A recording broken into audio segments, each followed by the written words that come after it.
prepared yet. You need to try and pick off the units as... Look at the shields on the Mars themselves. Oh my god, the drone's gonna take him!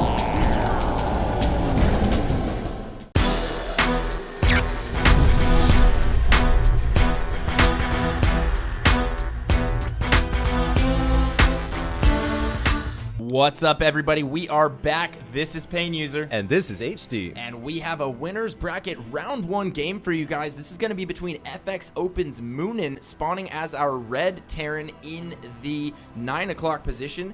And over at the south portion of the map, we have our orange Terran. This is RG Fury. Yeah, not forever. He's maybe playing on an alternate account or a friend's account right now, but he is RG Esports Fury, and this is going to be another Terran versus Terran mirror matchup broadcast. I'm excited because I love TVT, and it is going to be on the good old classic map, Metalopolis. What do you think we're going to see here, Pain User? Well, Metalopolis, you know, one of those maps that's just been around forever. Everybody's got it figured out. And TVT on this map, such an interesting matchup, especially with these positions.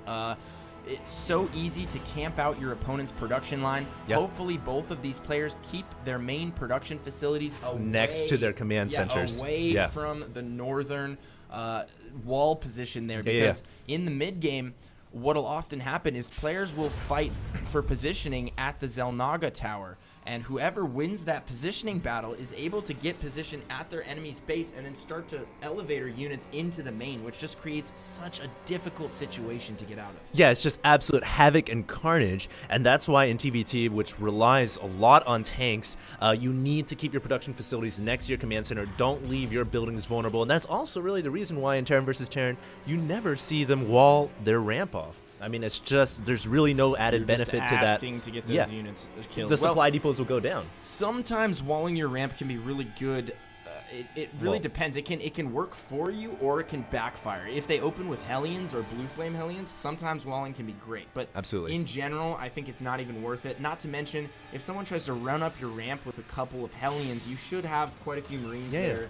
To kill the Hellions. And believe it or not, Marines are fairly good against Hellions. But anyways, we digress. This is, looks like Fury here is going to be opening up with gas after barracks, and mOoNan, it's just going to be doing the same thing. It's going to be interesting to see what they decide to throw down in the next couple of seconds, though. Yeah, absolutely. We do have Marines coming out of both players. Neither player getting a tech lab just yet, so it looks like we will be seeing a factory out of either player.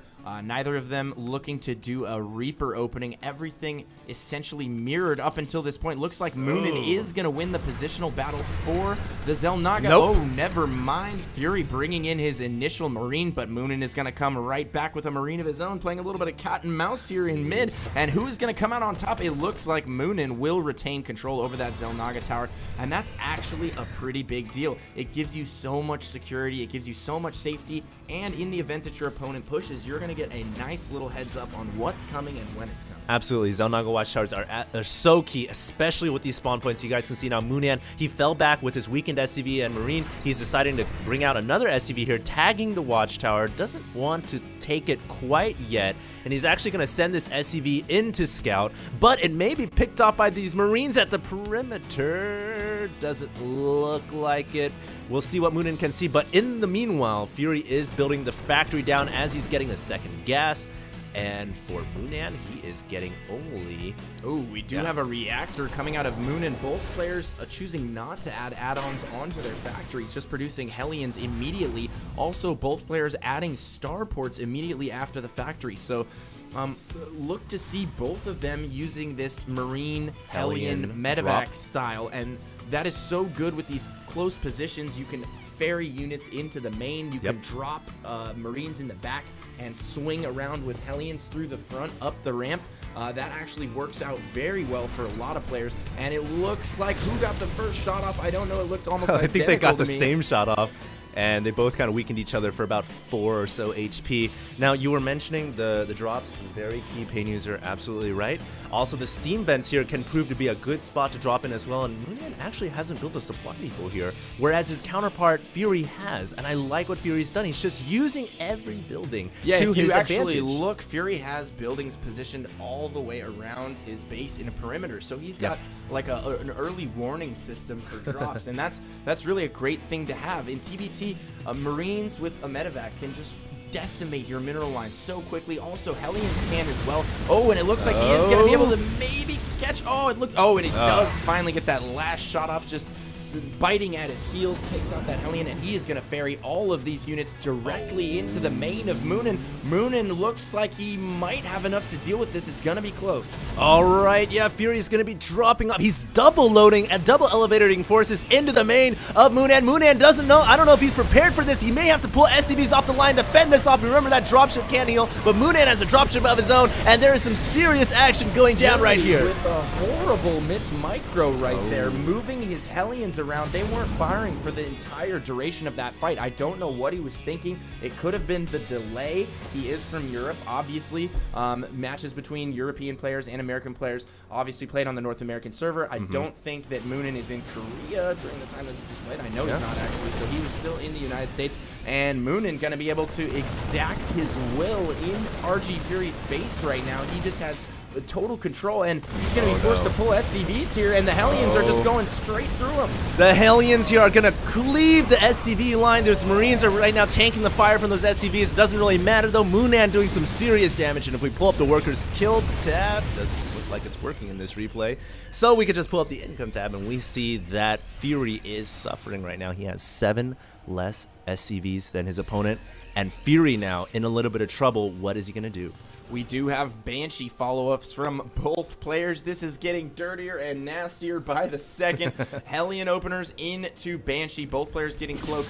mOoNan's Banshee is going to get in there first. There are barely any Marines out on the field for Fury right now, so mOoNan going to look to pick off a few of these Marines. Actually picking up the Marines in the medevac right there. Doesn't want any of them to get picked off. But we do have a Banshee over in mOoNan's base, not really accomplishing much. 0 kills on that Banshee. It is going to head back to the Xel'Naga Tower, and we have a command center from mOoNan, so he is looking to take this out of the early game stage and go into a macro. That is so important that you mentioned that. That command center means that mOoNan himself is going to be looking to go into a mid-stage, macro stage game here. He is not a man without a plan, whereas Fury is the one who's kind of struggling to gain some semblance of control over his base, trying to ward off these 2 Banshees, but that Cloak Man just comes in so handy, and it doesn't even look like Fury has enough energy to drop the comsat, nor does he have any. He has 1 missile turret up inside the main, but his starport is unprotected. I mean, the most important thing here is the fact that Fury is so caught up dealing with these Banshees, and back at mOoNan's base, it's really not a big deal. He had 2 turrets up in the proper position, able to just, keep his SCV line completely safe, and now it looks like he might pick off that last Banshee. No, not going to be able to get it. There will need to be another scan to take that Banshee out, but the 2 Banshees in Fury's main have just been working wonders. Not necessarily getting the most kills, but they've just been damaging buildings. They've been taxing his attention, and Fury, in all of this confusion, has not dropped an expansion. He's lost quite a few SCVs.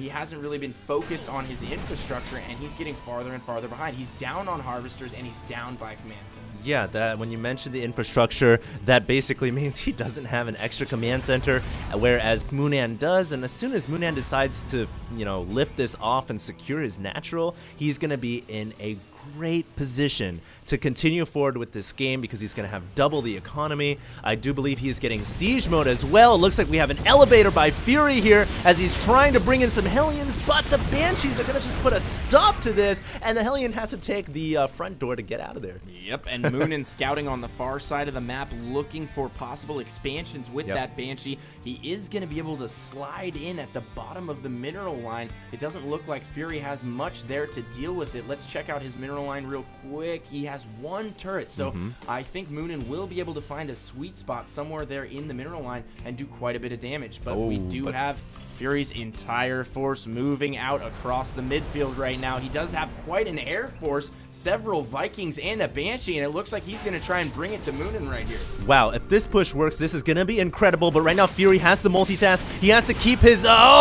he's actually not even worried about the Banshee as he's pulling SCVs off the line now to help repair his attacking force. He's elevated Marines inside the main. Pain user, this could go really bad. mOoNan pincering from both sides, loses his freaking Raven immediately, doesn't get the auto turret off. That's going to be terrible for him. Trying to repair that last tank.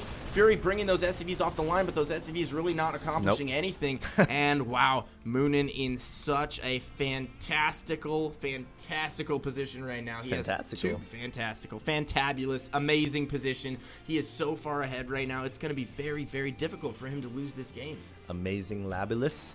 We have, yeah, you're right, Payne. Fury here is, he's not looking very good at all. In fact, let's pull up that army tab and see. He is down by 22 supply. That's a pretty big number. Down by 22 supply and a base. Yeah, and it's only 14 minutes in, Payne. Yeah, keep in mind, mOoNan is double orbitals up. He's going to continue to double mule. He also has the utility of more scans should he choose to use them. And it looks like Fury getting a little bit ahead of himself here. Moving in with 3 Marines and a siege tank and a bunch of Vikings. It doesn't matter if you have air superiority if you have nothing on the ground to utilize it. What matters at all is these Vikings are just going to take out everything, but the tanks and the Marines on the ground are going to go down. And Fury, GG's out of this game. What a good game by mOoNan, and I gotta say, a brilliantly executed just play in general, along with those Banshees. They did so much damage inside his main. I'll just keep the post-analysis wrap-up real quick, because both of us were saying it throughout the entire game. mOoNan had that second command center, the second orbital. He was ahead on Harvesters the entire game, not necessarily ahead on Army until after he won that big engagement and then just clinched the game from there. So forever, GG's. First game of the series goes to FX Open's mOoNan, and we'll be right back with Game 2. All right, stay tuned, guys. HD and Payne User signing out.